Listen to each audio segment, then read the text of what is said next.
Senator Robin Padilla, bumubuhos nga ba ang panawagan na mag-resign or tanggalin daw sa Senado? Sa isyong tanggalin, mukhang malabo po yata ito dahil mahabang proseso yan.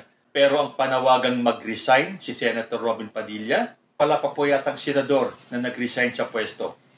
Taka muna, meron yata itong si Senator Miguel Zubiri. Well, correct me if I'm wrong. Anyway, marami nga daw po ang nagagalit kay Senator Robin at nagsisisi kung bakit siya pa ang binoto nila noong nakaraang eleksyon. Kung matatandaan niyo po, number 1 si Senator Robin Padilla.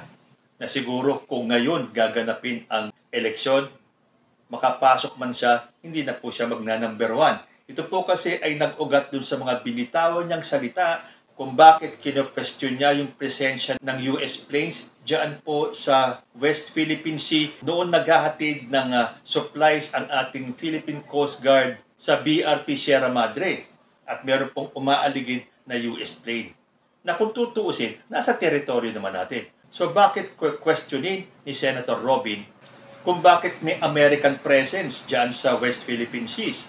Well, teritoryo po natin yun. So walang ibang bansa makakapigil sa atin kung sino mang bansa ang gusto nating paliparin sa teritoryo natin. Nako, naririnig niyo ba yun? Bigla pong bumuhos ang malakas ng ulan. May kasama pa mga kulog-kulog. So sana naririnig niyo pa rin ako. Yan po ang hirap ng walang studio. Kung ano yung ingay sa labas, maririnig din nyo. Anyway, lalakasan ko na lang po ang aking boses para magkarinigan tayo. So itong si Senator Robin Padilla ay halatang-halatang pro-China. Pinagtanggol pa niya na yung nakaraang 6 years, well obviously sa ilalim ni President Rodrigo Duterte, wala naman daw escalation na nangyaring ganyan. Well yes, kasi nung panahon ni President Rodrigo Duterte, wala naman pong ganyan masyadong pangbubuli ang China. At wala naman pong ginawa si President Rodrigo Duterte to go against China kasi gusto niya magkaroon ng maayos na pag-uusap. Well and good. Pero sa panahon to na sobra na ang ginagawa ng China, kailangan na nating manindigan. Pero obviously, para kay Senator Padilla, mas pabor po siya. Halatang halata naman po na siya ay pro-China. Tapos nakita nyo, kung napanood nyo man yung video, kinokontra niya yung sinasabi ng mga resource persons. Kaya nga kumuha ng resource persons para makita at malaman nila ang panig natin. Pero ano ang sagot ni Senator Robin Padilla? Wawa, napaganon pa po siya. Pero kung papansinin ninyo, wala pong ibang senador na pumanig sa mga sinabi ni Senator Padilla. Kahit nga po si Senator Mig Zubiri ay kinontra ang mga sinasabi ni Senator Robin Padilla. Tapos, kahit na obvious na pinoprovoke tayo ng China, dito naman sa pag-uusap ni Senator Padilla sa kani Defense Secretary Gibot Teodoro, nagtanong pa si Senator Padilla kung sino daw ang nampo-provoke, China ba o tayo? Ito po ang naging batuhan ng kanilang pag-uusap.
So ayan, matanong ko nga kayo, sino po ba ang nampo-provoke?